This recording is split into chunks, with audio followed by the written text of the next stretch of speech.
பிரண்டை துவையை அரைக்க போகிறோம். பிரண்டை துவையலுக்கு வெங்காயம், பூண்டு, ஒரே ஒரு தக்காளி வச்சுருக்கேன்.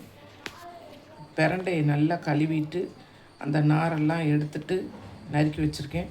அந்த நறுக்கையில் கை அரிக்கும். அது கொஞ்சம் நல்லெண்ணெய் தடவிக்கிறணும். அப்போ தான் பிரண்டை அரிக்காமல் இருக்கும். இது பிரண்டையை நான் துவையலாக செய்ய போகிறேன்.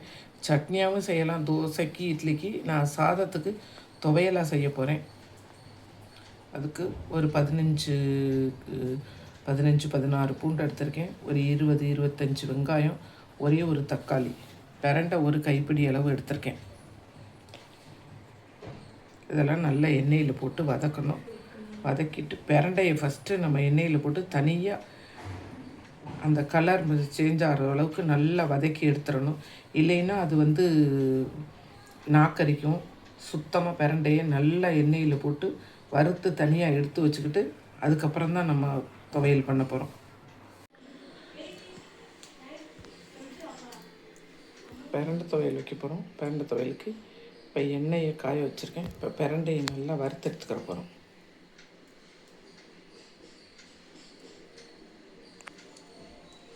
எண்ணெய் நல்லா காஞ்சிச்சு. பிரண்டையை நல்லா கழுவி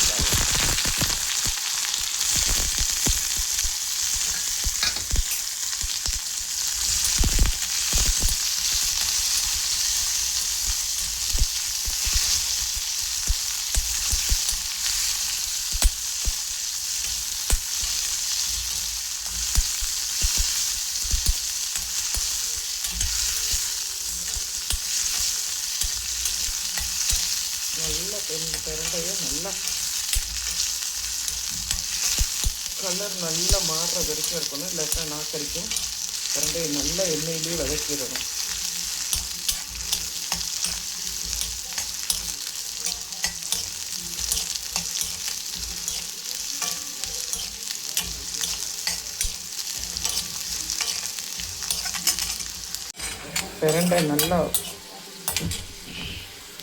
பிரண்டை நல்லா வறுபட்டுச்சு. இந்தளவு பிரண்டை இருந்தால் தான் அரிக்காது, நாக்கு அரிக்காது.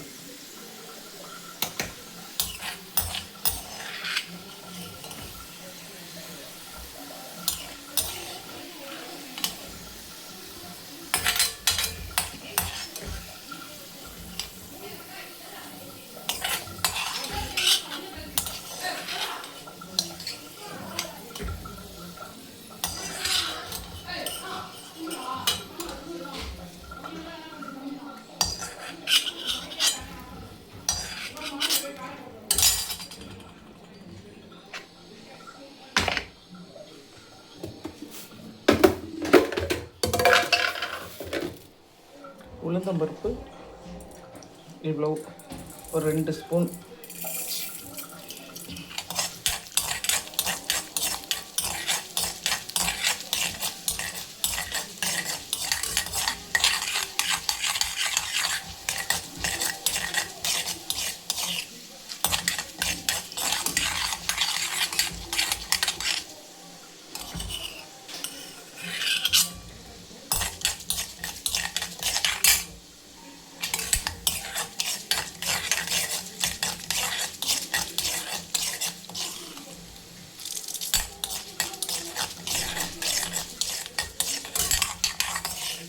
உளுந்தம்பருப்பு வந்துருச்சு.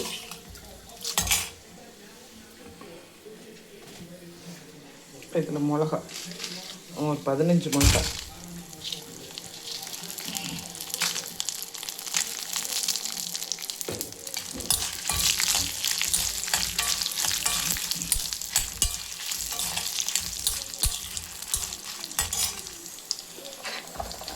இதில் எல்லாத்தையுமே போடுறோம். சின்ன வெங்காயம், பூண்டு,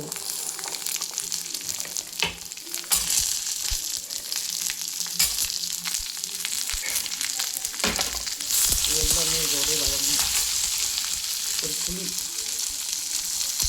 சின்ன நெல்லிக்காய் அளவு சைஸ் புளி,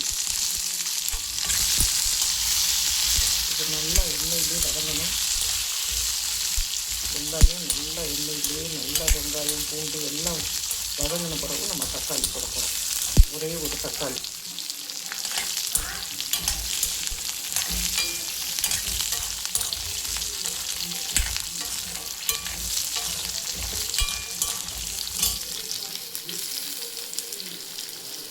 நல்லா வதங்கட்டும்.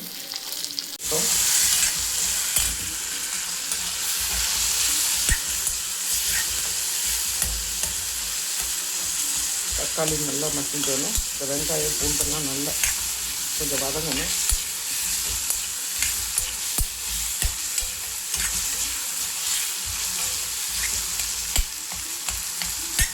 கொஞ்சம் கருவேப்பிலை போடணும்.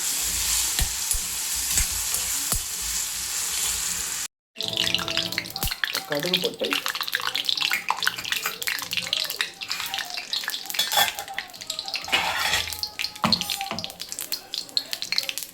கடுகு நல்லா பொரியணும். கடுகு பொரிஞ்சோடனே நம்ம இந்த அரைச்சி வச்சுருக்கிறத அதில் போட்டு வதக்க போகிறோம். கடுகு நல்லா பொரியுது.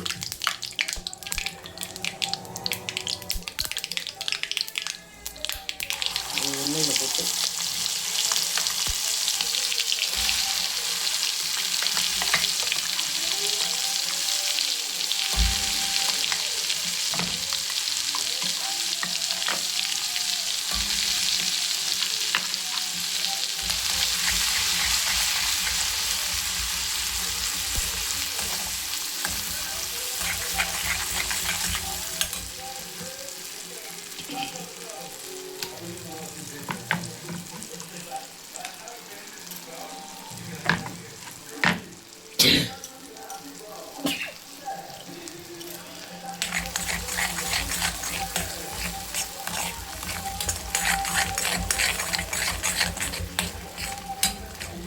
எண்ணெய் இது கொஞ்சம் கூட தான் இருக்கும். அப்போ தான் இது கெட்டு போகாது.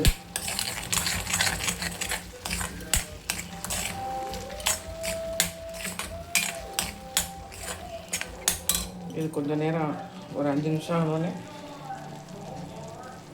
இதை ஆஃப் பண்ணிட வேண்டியதான். இட்லிக்கு, தோசைக்கு, சாதத்துக்கு ரொம்ப சூப்பராக இருக்கும். கொஞ்சம் காரமாக இருக்கிறதுனால சாதத்துக்கு போட்டு சாப்பிட்றதுக்கு ரொம்ப நல்லாயிருக்கும்.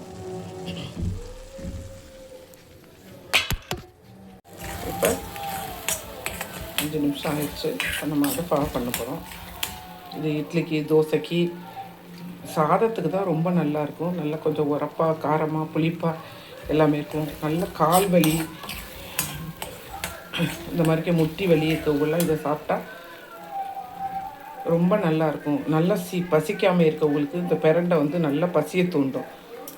Okay friends, thank you friends. எப்படி இருக்குன்னு சொல்லுங்கள் ஃப்ரெண்ட்ஸ்.